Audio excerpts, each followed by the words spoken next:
Welcome back to Wellness Wednesday. I'm your host, Ann Fisher. We've all heard of the runner's high, that feeling of euphoria brought on by strenuous exercise. I think I've felt it, maybe twice. For those working on recovery from addiction, exercise can be an essential part of the path to recovery. Central Ohio native Ian Acker has struggled for years with addiction. When he moved to Utah for rehab, he learned that exercise could be the key for him to recovery. He has developed a program called Fit to Recover. He joins us now by phone. Welcome to the show, Ian. And thank you. It's a delight to be with you. How are you this morning? Fine, thanks. Also with us in the studio is the clinical director of addiction psychiatry at the Wexner Medical Center at Ohio State University, Dr. Brad Lander. Welcome to the show, Dr. Lander. Thank you. Ian, when did it occur to you that this could be bigger than your own recovery? The exercise piece? Pardon me? The exercise piece? Yeah, Fit to Recover. Fit to Recover. I think it dawned on me probably about a year and a half into the process of continually training people, seeing their eyes like light up when I'm done training, seeing more and more people come to the groups that we have, and eventually finding a place. So it's really been, in the past 6 months, it's really come to a head where I can see it now developing into something that is sustainable. Tell us about Fit to Recover. You want to start what you call a sober gym. You already have Fit to Recover. It's already a program of exercise, but you want to open what you call a sober gym. What do you mean by that? So what a sober gym is it's community. Because in addiction, I think the one thing that I longed for was a community. It was somewhere to fit in. Because I think that my drug use, I was always trying to wear a different hat. I was trying to fit in with different crowds. And I think community is a huge aspect. So it's a group of people that all share a common struggle. It's a group of people that can enjoy exercise together, and it's a community that allows people to have a purpose. So it's a mix of a bunch of different things, and then we also have the audio aspect of music. So really what I want it to be is a safe environment that nurtures people in early recovery or later on in their road of addiction, So it's a place where people can go when they're feeling vulnerable, and they can talk about their issues, and they can hash them out with other people that can identify with their struggle. You're listening to Ian Acker. He's a Central Ohio native and founder of the fitness program Fit to Recover. He's now out in Utah. He has an Indiegogo fundraising project right now to raise money for his nonprofit organization. If you have a question or comment for Ian, you can give us a call, 614-292-8513. Dr. Brad Lander, clinical director of the addiction psychiatry at the Wexner Medical Center. What do we know about the interaction of exercise and addiction? Well, technically, we don't know a whole lot. There's a lot of theoretical evidence. But actually what happened was in 1985, the first crack addicts started walking into the door, and we were having absolutely no success with those folks. And when we went to the books to find out how to treat them, what we ended up with was books that said, well, cocaine isn't addictive. So we had to start from the beginning and realizing that the treatments that we were using for alcoholics and opiate addicts just was not working. And so we had to trial and error our way through. And one of the things we tried was starting to do aerobic exercise with them. And we would do that every day with our cocaine patients. And that seemed to be a huge difference between those that stayed sober and those that didn't. Now, I did the aftercare for these folks for a long time, and I could tell when people were exercising and when they weren't, because they had a very different mood and outlook, and they're much more responsive and optimistic when they were exercising. And so we know in the research that we know that when you exercise and do aerobic exercise, it releases endorphins, which is your brain's endogenous morphine, which makes you feel better. That's your runner's high. That's what we've always thought we were talking about, but that's not necessarily all it is. No, because when you do that, then what happens is you release dopamine, and dopamine is the key to all craving.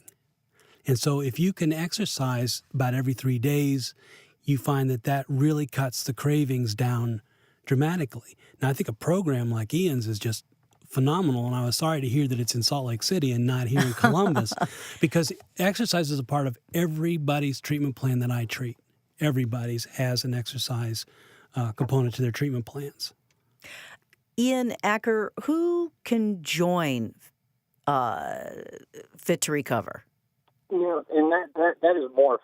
It used to just be the alcoholic and addicts, but I think I want it for everyone that's vulnerable to talk about their issues, whether it's depression, anxiety, codependency, anything that people struggle with that are vulnerable enough to talk about. I want them to check out Fit to Recover. You've been athletic off and on or most of your life anyway, but when did athletics or exercise become a component for you when it came to rehab? I think actually in rehab, when I was so anxious and I didn't know what else to do, I could always find peace at the gym, when we went to the gym. And luckily I was trained in my earlier life, playing soccer and everything else, that I knew kind of what to do. But it really dawned on me in treatment when, again, I was feeling anxious and I needed some type of release. And that anxiety, Dr. Lander, that's what that dopamine goes to, for instance? Yes, it really does help with anxiety. We do use that with anxiety and depression. It's just a mood elevator, and it calms you down, and that's primarily what those endorphins do. So a typical workout, Ian, anyone can go online and check out your website and go to your Indiegogo fundraising link. And we, of course, will post those on our website. But what typically happens in a session? So, for example, on our Saturday boot camp, it gets a lot of attention.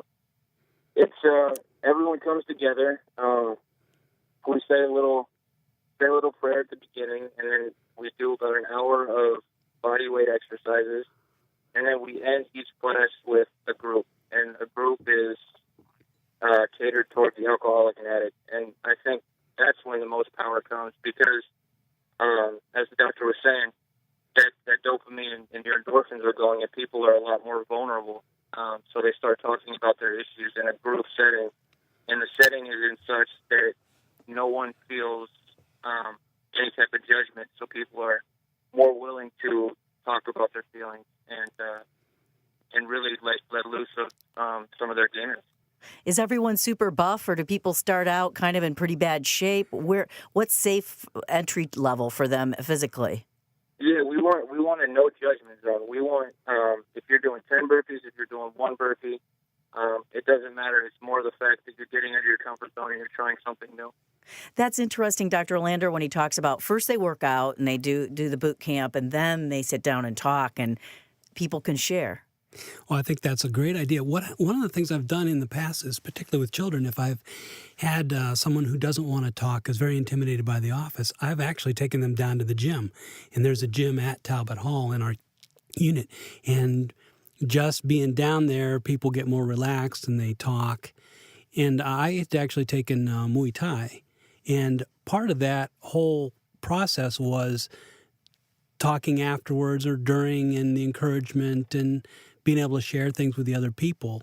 And that was a big part of the whole experience. Ian Acker, who's involved in your program? What sort of people do you have working with your program, or do you envision working with it once you find a home? I have a lead trainer, Rob Schaefer, who is, we don't call it CrossFit, we call it circuit training. I have Meg Riggs, who is a wonderful publicist. She's my marketing director. I have Lacey Garcia, and this is another component that I think is huge with Fit to Recover, is she leads the women's group. I'm sorry, the Wings group? The women's group. The winning group, okay. The women's. Sorry. Women's, sorry. Yeah, ladies only. So what that does is, especially in early recovery, men start to gravitate towards women, and women start to gravitate towards men because it's comfortable.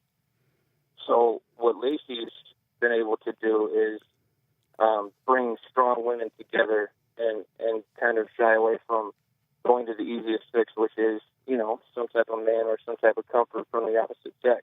Mm-hmm.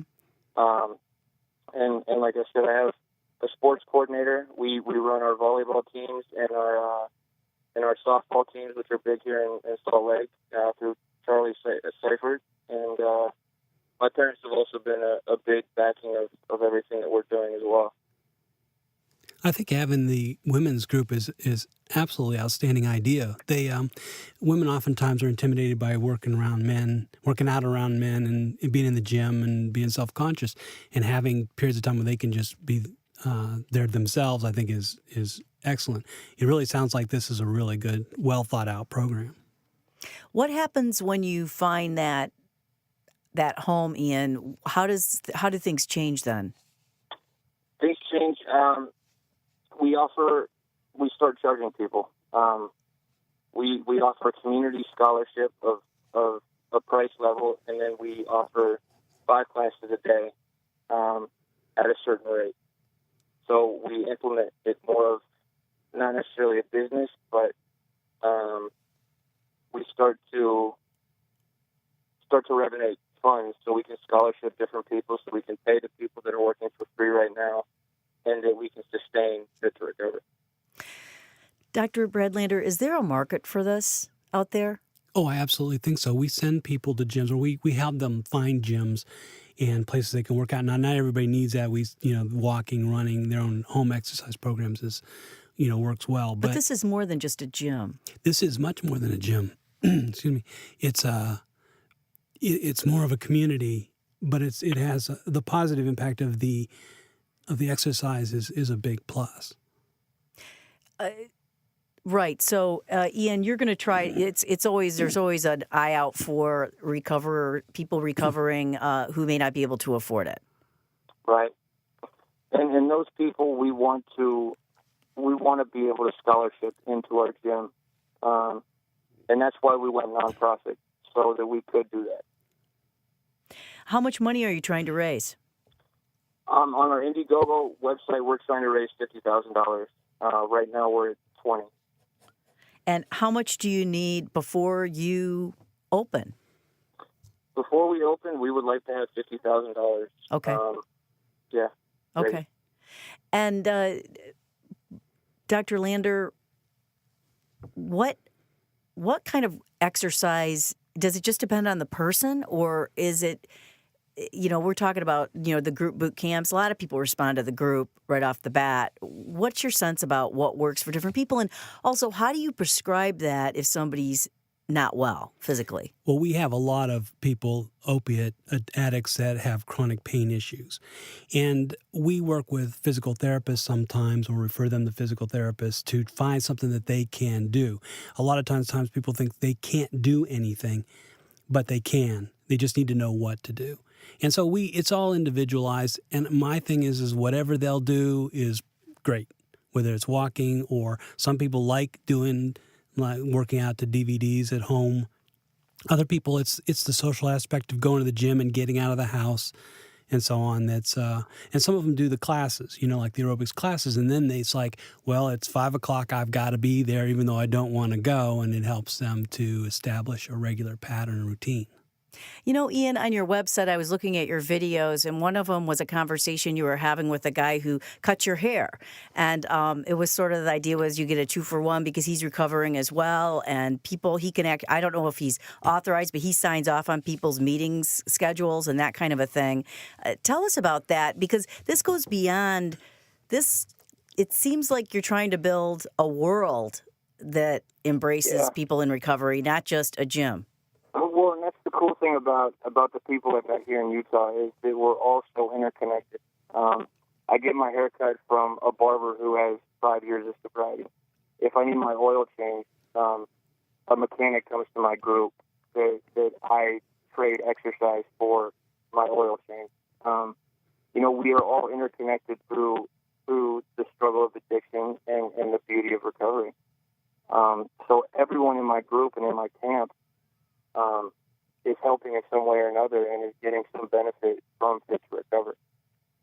It seems like such a practical approach, Dr. Lander.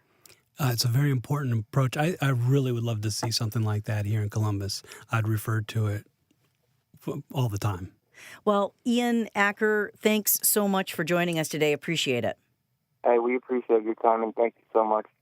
That's Ian Acker. He's founder of the fitness program Fit to Recover in Utah. He's from Central Ohio, if you recognize the name. And Dr. Brad Lander, thanks to you as well for joining us. Thank you very much. Dr. Brad Lander, he's the clinical director of addiction psychiatry at the Wexner Medical Center at Ohio State University.